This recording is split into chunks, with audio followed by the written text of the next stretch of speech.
Good morning, everyone. It is Friday, June 5th. Looks like we're definitely going to level 3 on Monday in the province, which is good news. I'm sure you're itching to get out. Still no guidance about getting back on campus. I'll let you know as soon as I hear.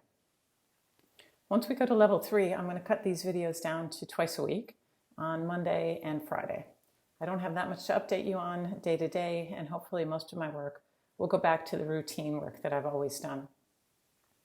I've heard a bunch of apprehension about going remote for courses for the fall. To be honest, graduate students are really well equipped for such a move. You're goal-driven and used to making your own choices. For some of you, this may even be a bonus. You can schedule the rest of your lives a lot more flexibly. One thing that's different about graduate school compared to undergraduate is that your work has always been very self-directed and self-motivated.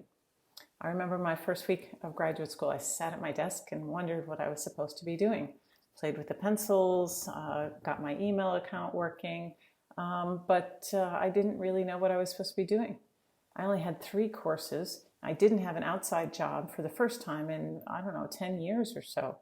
It took me a really long time to realize that this was my job and to treat it that way. So I made a schedule for myself from 9 to 5 with coffee breaks and lunch breaks, but I required myself to work during the time when I was at work. If I didn't have class readings or papers to write, I asked my supervisor for papers to read, or I learned how to program, or I learned a data analysis tool. Now you can engage in professional development workshops or our EDGE program. Those weren't available back when I went to graduate school. I went to research talks and colloquia even outside of my area. I worked hard, but it was all under my control. Now, I admit that my supervisor was very directive, and if I had actually spent that entire year doing nothing, he wouldn't have said a thing. I'm not sure that he would have noticed. In terms of your courses, you very often have choices: what to do a project or a paper on, how to direct readings, etc. In some of my graduate seminars, the students work with me and together to create a syllabus or a set of readings and assignments that allow them to explore an area of interest or areas that are relevant for their particular area of study. I've never actually lectured in a graduate course. With the exception of statistics and research methods, in my area, there's very little of that. Seminars and small courses are actually difficult to run well for a professor. It's a lot easier to lecture. It's easy to let one person drone on and very difficult to get each person to contribute to the discussion.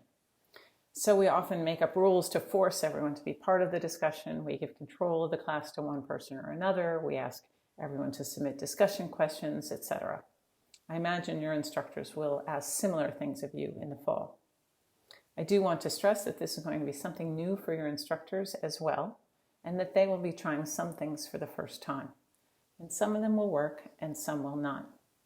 I would hope that you give some feedback to your professors, what's working and what's not working.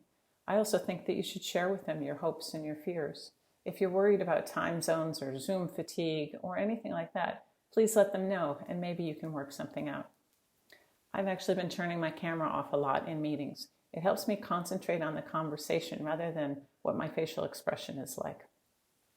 So to recap, set a schedule for yourself, make a map and a plan, put in times for breaks and goals, and make sure you set goals. Schedule getting sick or taking a vacation. Treat it like a job where you are the boss. Your goal is to learn and become an expert in your field. That's all for me for now. Take care, stay safe, try to get outside at least a little bit today. I'll see you on Monday and have a really great weekend. Thank you.